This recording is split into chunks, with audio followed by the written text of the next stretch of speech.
Hello বন্ধুরা, আজকে দেখো একটা কাটিং নিয়ে হাজির হয়ে গেছি। এই কাটিংটা কিন্তু আমি অনেক দিন ধরে খোঁজাখুঁজি করছিলাম, কারণ এই গাছটা আমার বাগানে নেই। সেটা আমার খুবই কষ্ট লাগছিল, কিন্তু অবশেষে এই কাটিংটা আমি পেয়ে গেছি। ছোট্ট একটা কাটিং পেয়েছি, কিন্তু চিন্তা নেই, এই কাটিং থেকেই আমি অনেকগুলো চারা তৈরি করে নেব।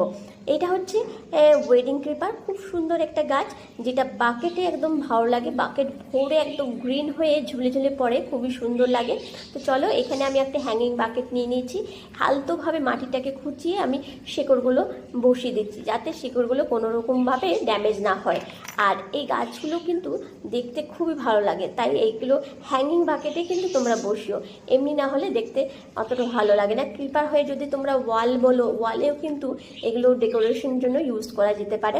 ওয়ালে ভিজে একটা সাথে সাথে ভাব থাকলে এগুলো গোটা ওয়ালটা কভার করে নেয়। তো চলো, আমার গাছ কিন্তু লাগানো হয়ে গেছে।